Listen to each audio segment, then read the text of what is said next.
Assalamualaikum warahmatullahi wabarakatuh. Selamat malam. Mudah-mudahan teman-teman selalu dalam kondisi yang baik dan sehat dimanapun Anda berada.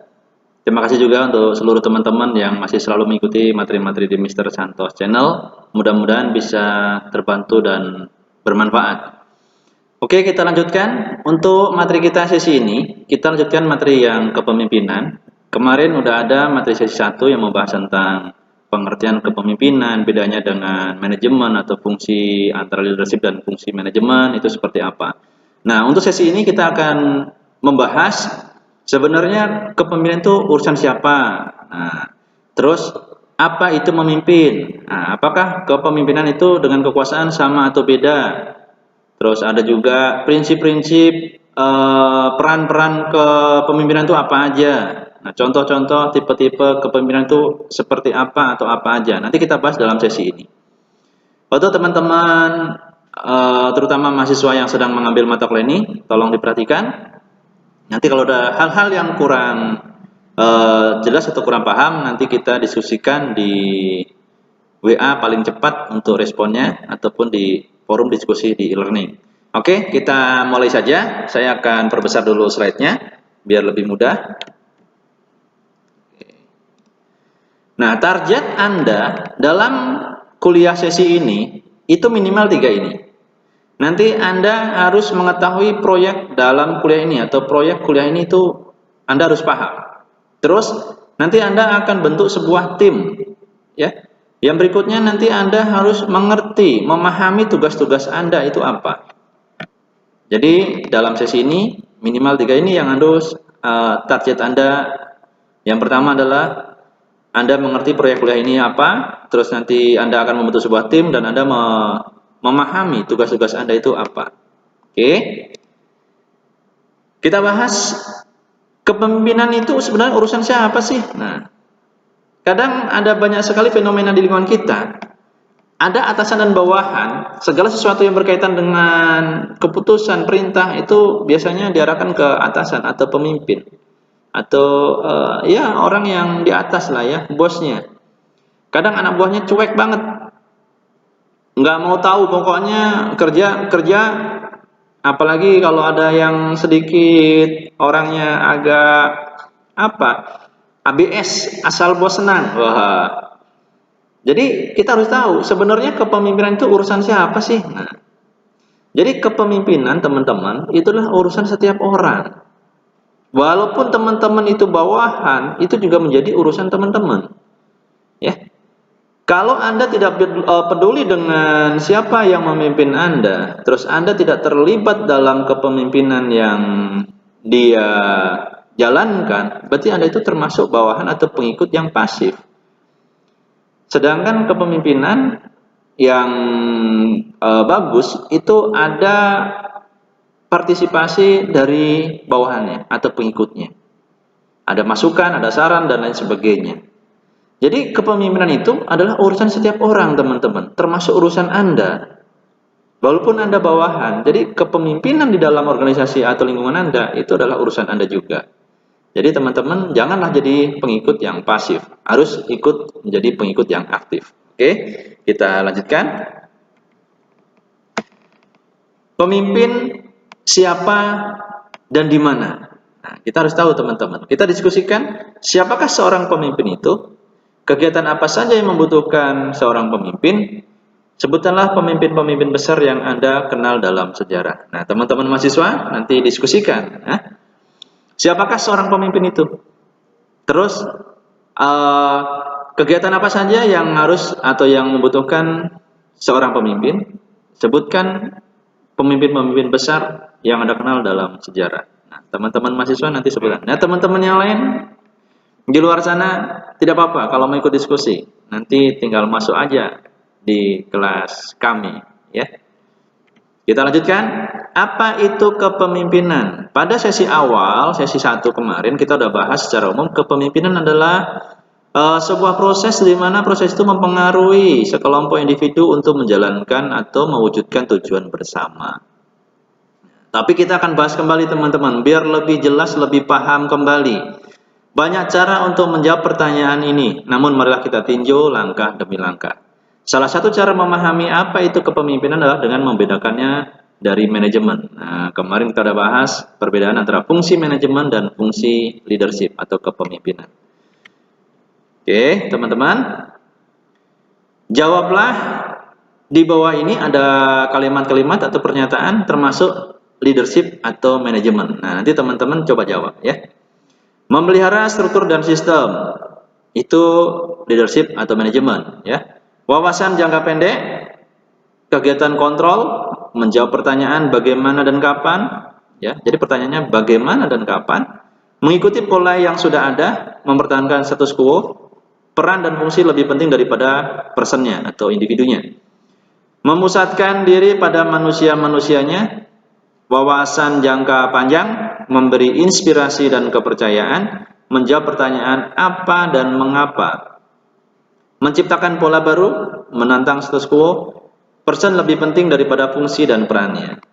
Jadi teman-teman coba berpikir sejenak, kalimat-kalimat atau pernyataan itu termasuk leadership atau manajemen. Contoh yang pertama, memelihara struktur dan sistem itu termasuk leadership atau manajemen. Nah, nanti kita diskusikan di forum diskusi untuk mahasiswa. Nah, teman-teman yang di luar dari kelas, kalian tidak apa-apa, kalian bisa jawab itu termasuk leadership manajemen. Nanti masukkan di komen teman-teman, ya. Nanti kita diskusi di situ.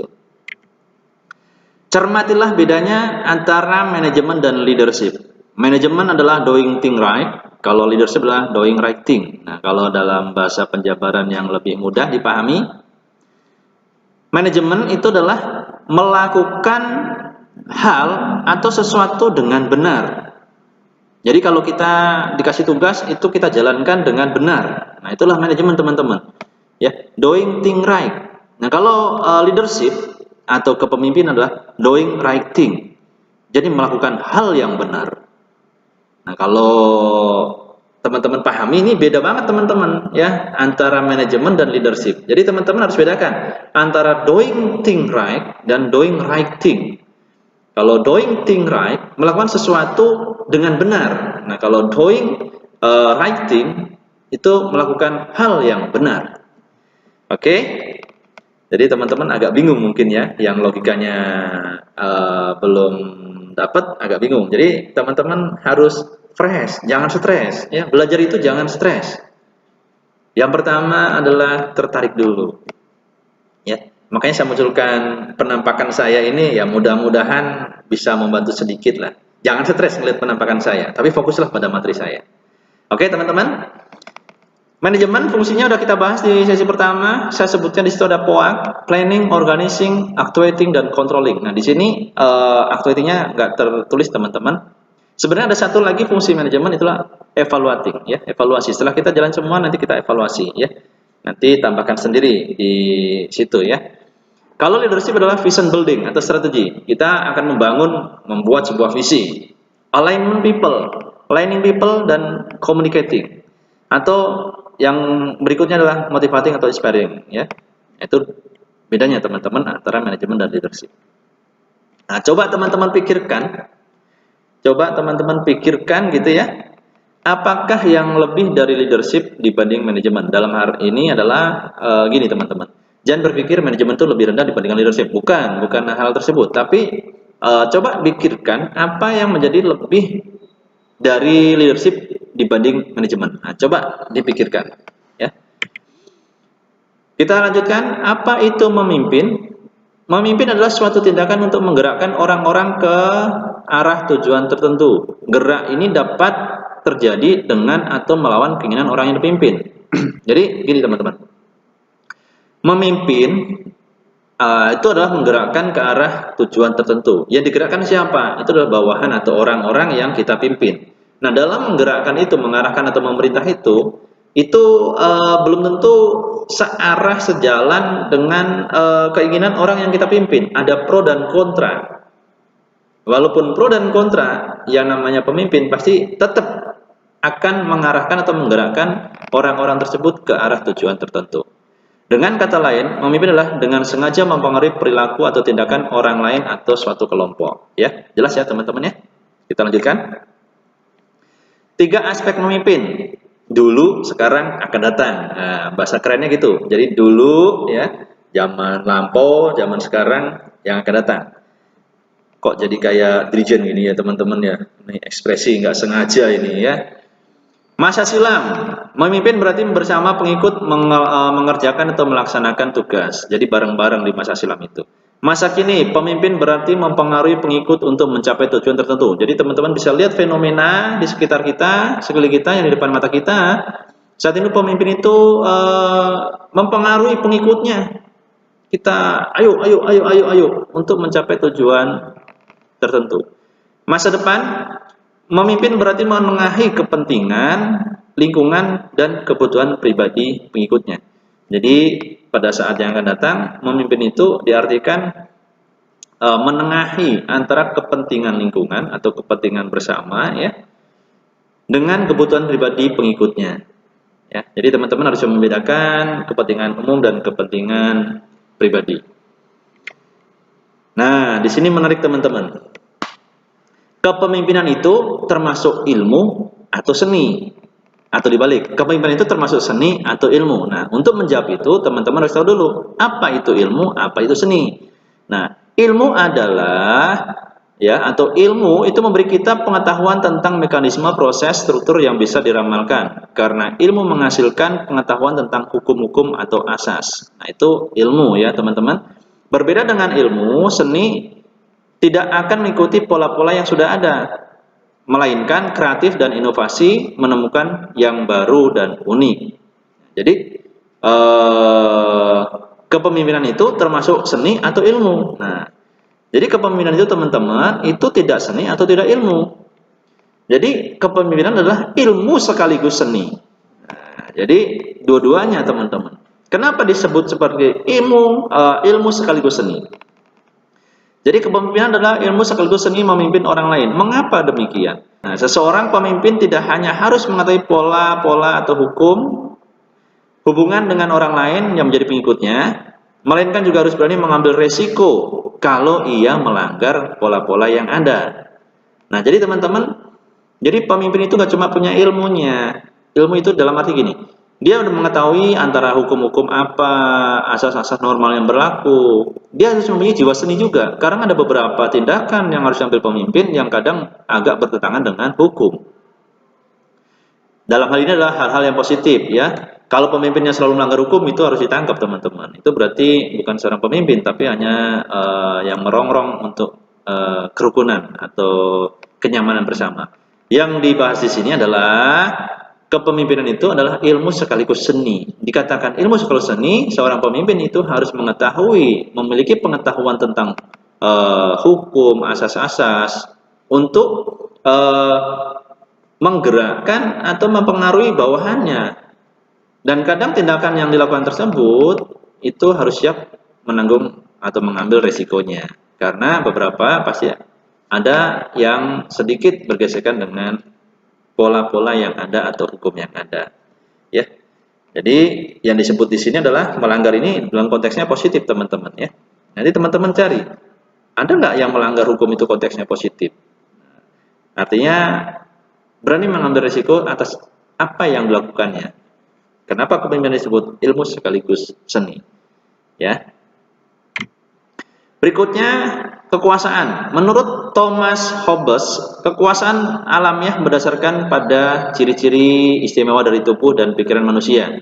Nah, misalnya kekuatan tubuh, bentuknya, kecerdasan, keterampilannya, kefasihannya, kemurah hatiannya, keningratannya.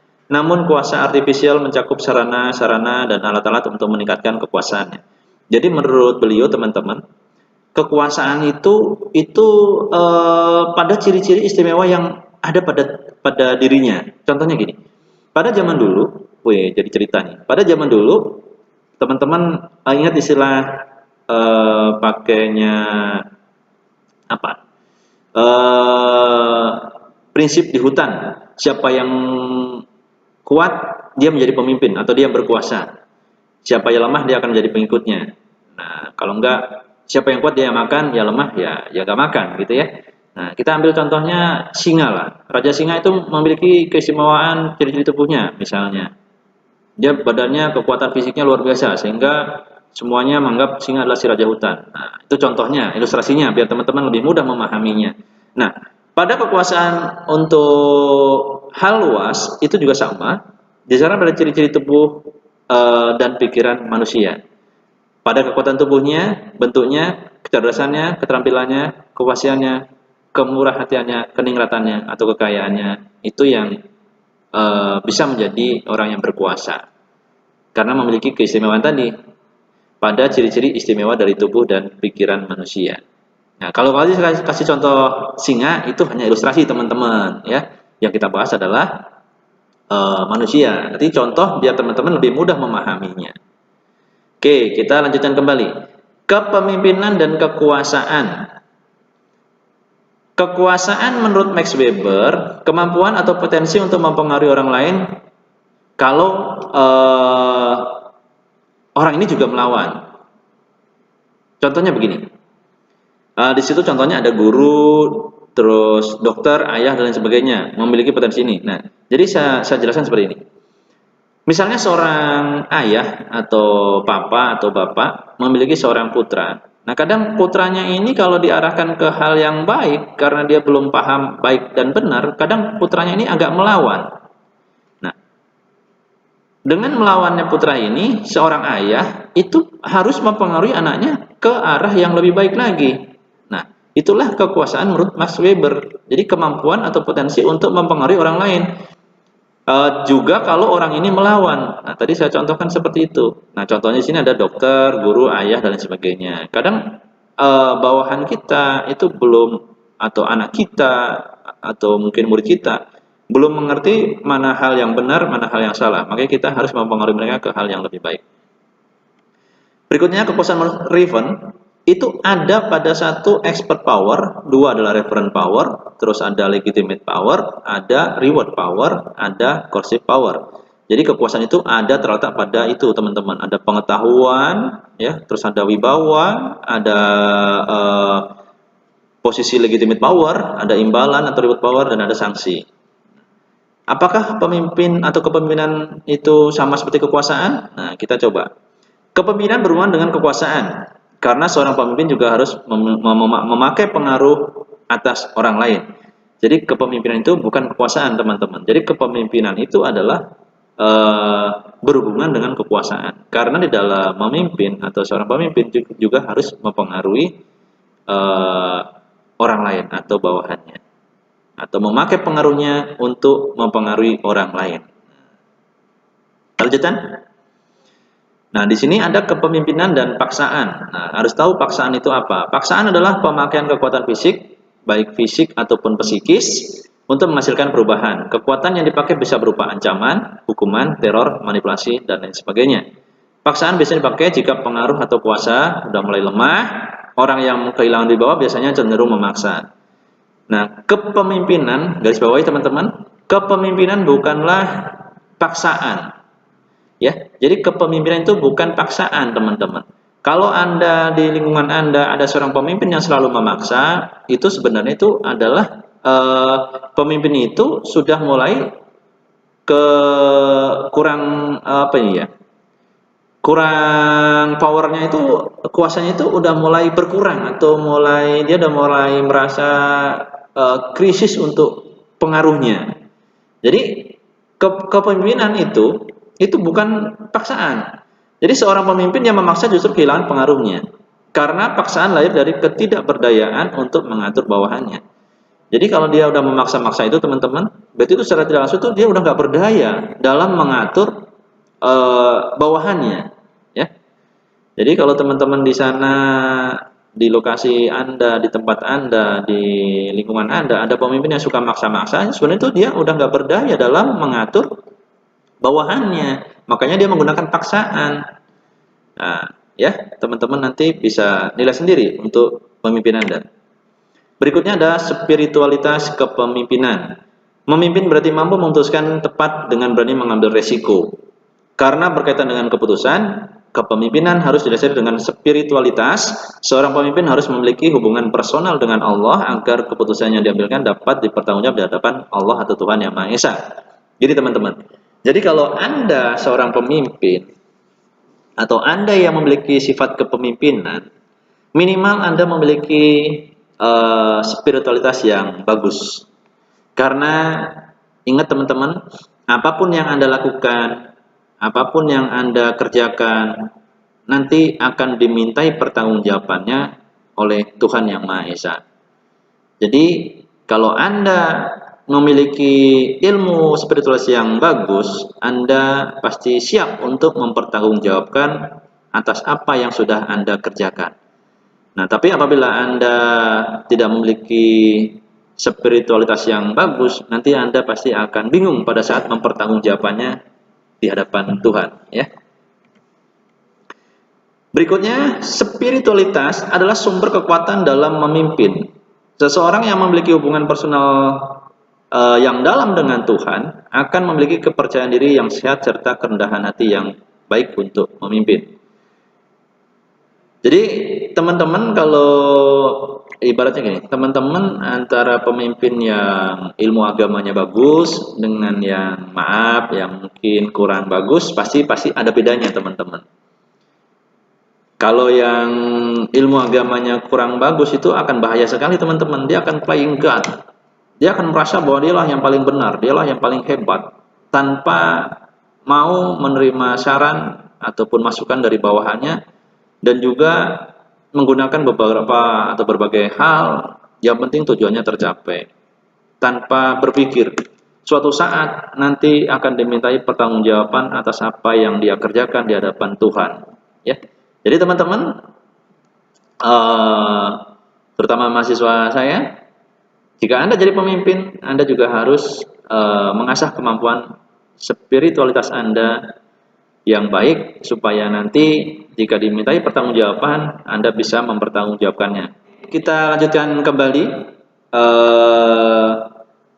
12 karakter utama pemimpin. Yang pertama, berpendirian teguh. Yang kedua, jujur. Yang ketiga, proaktif. Yang keempat, fleksibel. Yang kelima, komunikatif.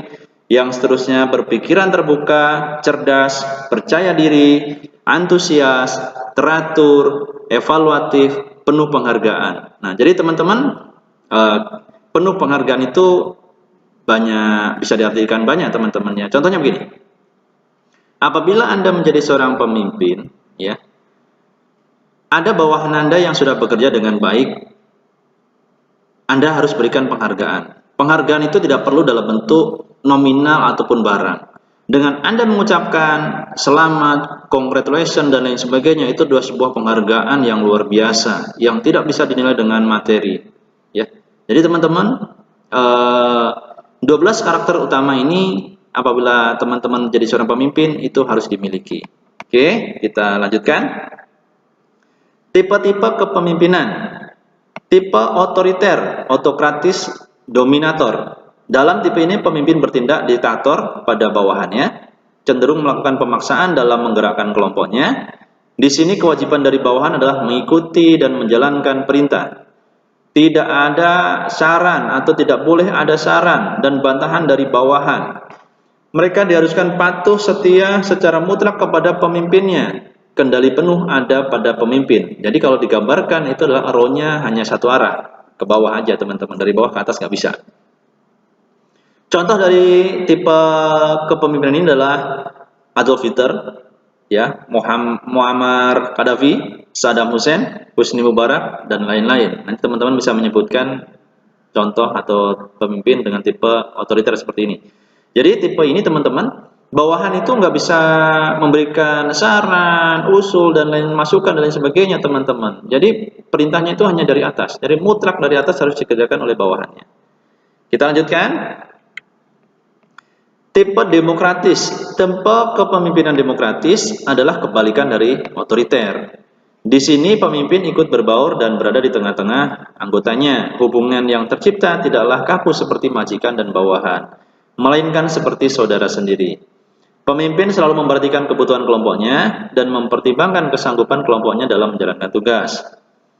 Pemimpin juga harus menerima masukan pemimpin juga mau menerima masukan dan saran dari bawahannya. Jadi dalam tipe demokratis ini teman-teman, jadi seorang pemimpin itu mau membaur, mau bergaul dengan bawahannya. Dia juga siap dan mau menerima masukan ataupun saran-saran dari bawahannya selagi saran itu membangun untuk mencapai tujuan bersama. Nah, contoh dari pemimpin yang bertipe demokratis adalah John F. Kennedy, Mahatma Gandhi, dan lain-lain. Nah, dan lain-lainnya banyak. Nah, termasuk di negara Indonesia kan negara demokrasi, teman-teman. Nah, pasti teman-teman bisa menyebutkan contohnya siapa. Oke. Kita lanjutkan kembali. Tipe karismatik. Tipe kepemimpinan karismatik memiliki energi dan daya tarik yang luar biasa untuk mempengaruhi orang lain. Maka tidaklah heran apabila memiliki pengikut atau massa yang jumlahnya besar. Tidak semua orang, sorry teman-teman, suaranya agak serak. Tidak semua orang memiliki karismatik ini, teman-teman. Atau karisma, karena karisma ini adalah sebuah karunia dari Tuhan yang tidak semuanya bisa memiliki. Pemimpin karismatik bisa dilihat dari cara mereka berbicara, dari cara mereka berjalan ataupun bertindak. Nah, contohnya itu ada Nelson Mandela, John F. Kennedy, Martin Luther King, dan Bapak Presiden pertama kita Soekarno itu sangat berkarismatik sekali, teman-teman. Pengikutnya luar biasa banyaknya, baik dari dalam negeri ataupun dari luar negeri. Yang berikutnya tipe paternalistik. Tipe pemimpin ini memiliki sifat kebapaan. Mereka menganggap bahwa bawahan tidak bisa bersifat mandiri dan perlu dorongan untuk melakukan sesuatu. Pemimpin ini selalu melindungi bawahannya. Pemimpin paternalistik memiliki sifat maha tahu yang besar sehingga jarang memberikan kesempatan pada seorang bawahan untuk mengambil keputusan. Contoh dari ini adalah seorang guru. Jadi teman-teman, kenapa contohnya guru adalah biasanya kalau anak-anak atau murid itu belum bisa mandiri, teman-teman, dalam melakukan hal-hal yang berkaitan dengan bidangnya masing-masing. Jadi dia belum bisa mandiri, dia tetap perlu mendapatkan dorongan untuk melakukan sesuatu dari instrukturnya atau gurunya. Dan teman-teman guru ini di saat-saat seperti ini itu perannya lebih luar biasa sekali. Teman-teman guru luar biasa ya, saya kasih appreciate yang luar biasa. Nggak cuma mengorbankan waktu, biaya, dan pikiran ya, tapi segala hal dikorbankan, terutama biaya, harus membeli kuota dan lain sebagainya agar kegiatan belajar jarak jauh itu bisa berjalan. Kalau dalam satu hari mengajar beberapa kelas, harus berapa yang harus dikeluarkan, mulai dari pulsa, dari kuota. Kenapa pulsa dan kuota? Karena beberapa harus ditelepon. Kadang juga muridnya jangkauannya, jaringannya kurang stabil, harus mengulang materi lagi, belum menyiapkan materi-materi, dan juga belum menyiapkan administrasi, termasuk dosen-dosen juga sama. Itu bagaimana caranya mengemas supaya anak didiknya itu bisa memahami materi yang disampaikan. Jadi luar biasa untuk teman-teman guru ya. Oke, kita lanjutkan. Berikutnya adalah tipe militeristik. Tipe kepemimpinan militeristik adalah tipe pemimpin yang memiliki disiplin yang sangat tinggi dan biasanya menyukai hal-hal yang formal.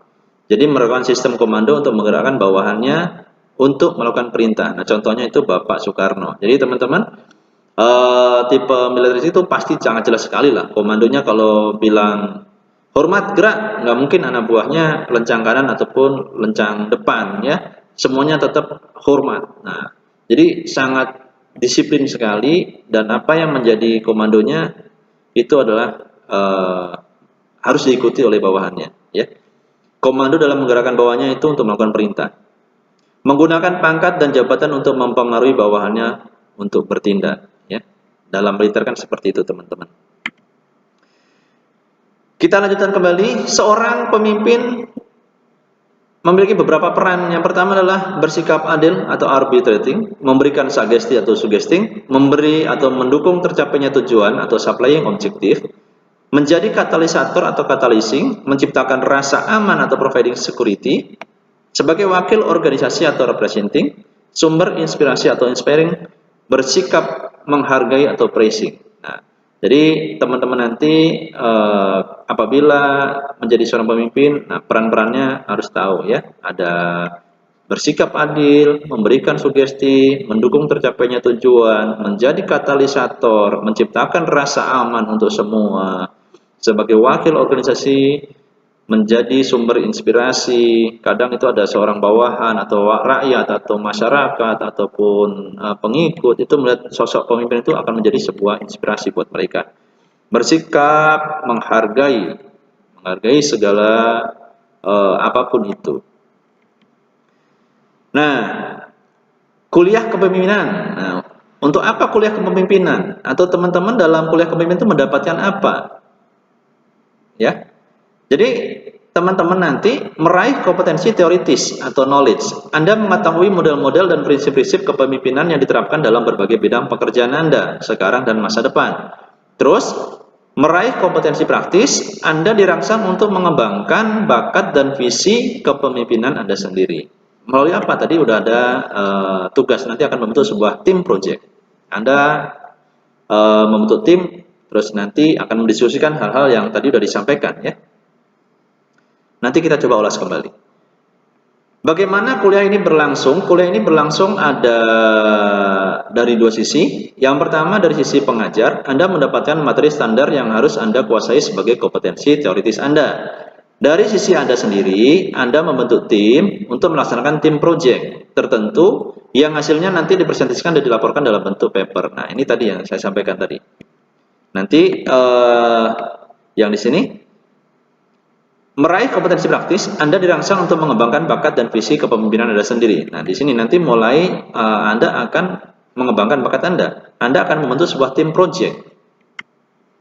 Dalam tim project, Anda akan belajar melalui trial and error untuk menemukan model, gaya, dan visi kepemimpinan Anda. Hadapilah tantangan, refleksikanlah kegagalan, apresiasikanlah kesuksesan, dan perkuatlah solidaritas tim Anda.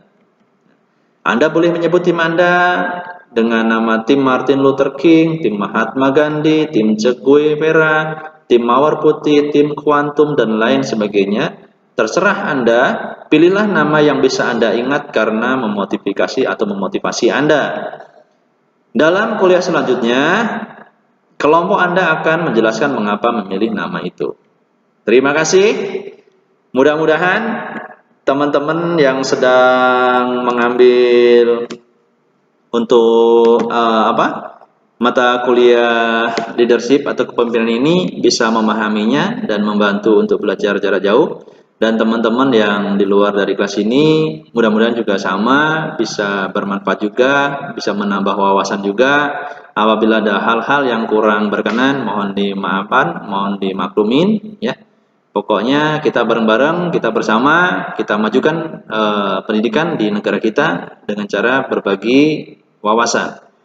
Mudah-mudahan bisa membantu untuk teman-teman mahasiswa. Jangan lupa tugas-tugas yang ada di sesi ini nanti dikerjakan dan didiskusikan dengan teman-teman yang lain. Oke, terima kasih. Mudah-mudahan bisa membantu dan bermanfaat. Selamat malam. Wassalamualaikum warahmatullahi wabarakatuh. Salam sehat.